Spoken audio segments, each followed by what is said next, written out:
Vamos falar aqui de uma ação que tem acontecido em Ibirá. Vocês estão lembrados daquele acidente trágico que matou quase que uma família toda? A queda de uma árvore foi bastante grave. Pois é, depois desse ocorrido, os vereadores de Ibirá pediram aí ao DER, que é o Departamento de Estradas de Rodagem, uma vistoria nas árvores que ficam às margens da rodovia Roberto Mário Perosa, justamente para isso, para evitar novos acidentes na pista. Como eu disse para vocês, na semana passada, uma árvore de grande porte caiu em cima de um carro. 3 pessoas, lamentavelmente, de uma mesma família morreram. E parentes também querem o seguinte: providências para evitar uma nova tragédia.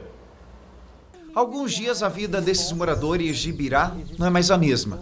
Com um acidente que matou 3 pessoas de uma mesma família após a queda de uma árvore na rodovia Roberto Mário Perosa, restou o medo de novos acidentes e o pedido de providência às autoridades. Danilo Chaves, de 26 anos, a esposa Bruna Souza, de 27, e a filha Evelyn Campos, de 5, não resistiram. Apenas a filha mais velha do casal, de 9 anos, sobreviveu. A família morava na fazenda da dona Maria Cláudia.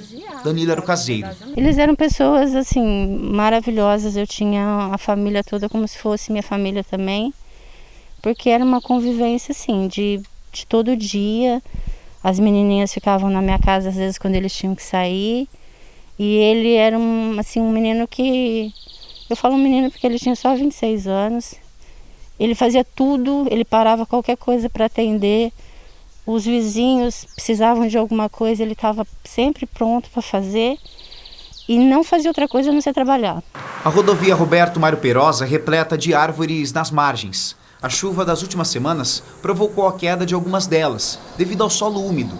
Vereadores protocolaram requerimento ao Departamento de Estrada e Rodagem, o DR, pedindo que uma análise seja feita. Que eles tomem alguma providência necessária para ser rapidamente tomado nessa rodovia, que é muito importante. Essas árvores ainda correm muito risco.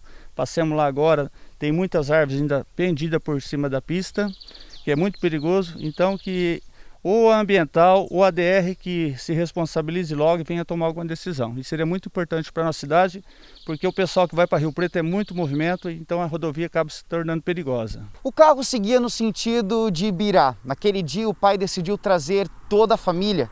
Além de caseiro na fazenda, ele era marceneiro, o que garantia uma renda extra. A expectativa era que no fim do trabalho, uma montagem de um guarda-roupa, todos jantassem na cidade com parentes. Mas esse trajeto foi impedido.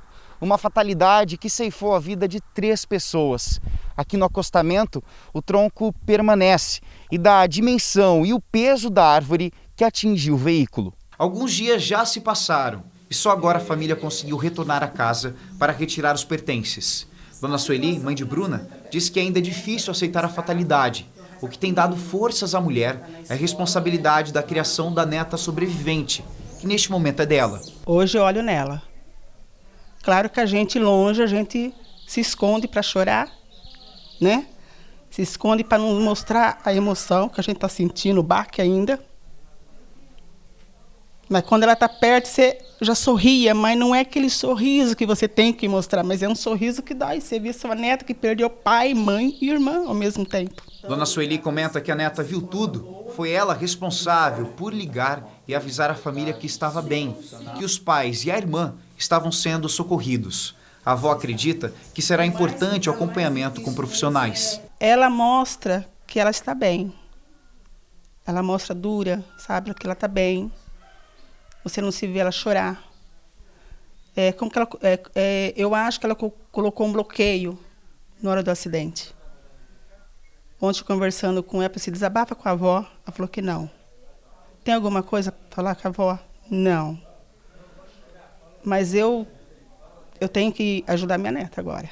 O veículo foi levado à fazenda após o acidente. Os pertences também, como a cadeirinha que Evelyn estava. O carro ficou todo destruído. Na hora que foi atingido pela árvore, um outro carro bateu na traseira, o que piorou a situação dos ocupantes. É um acidente da natureza, mas pode ser evitado.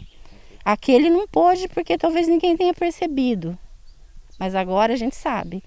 Então agora já começa a ser responsabilidade mesmo, de quem tem autoridade para fazer isso. Infelizmente a gente poderia se juntar aqui, ó, ir lá e cortar tudo. mas a gente não pode. Nós estamos respeitando as regras, mas a gente queria que elas fossem cumpridas, que essas árvores fossem removidas. É impossível, né, dimensionar a dor de perder tantos familiares de uma única vez. Que Deus conceda sabedoria e entendimento para essa criança, para que ela cresça em paz, com a alma em paz, não é verdade? Agora, voltando na história, o DER precisa fazer uma varredura em todas as demais rodovias que têm essa mesma frequência de árvores ao longo do eixo, né, da malha rodável aí, né? Então é importante fazer isso. E as concessionárias que administram as rodovias da região, seja Washington Luiz, BR-153, também fazer o mesmo trabalho de varredura para saber se tem árvores que oferecem risco aos motoristas. E vou além, tá bom? Eu passo muito pelas estradas, as estradas de servidão, que são chão de terra batido, que vai para Mirassol, que vai para Guapiaçu, que vai para Cedral, todas elas passam pela mesma situação, árvores caindo, algumas já caíram, oferecem risco também para as pessoas que moram na área rural e passam por esses trechos. Aí é questão de prefeitura, cada uma da sua cidade, fazer a sua lição de casa e retirar essas árvores e evitar que elas caiam também.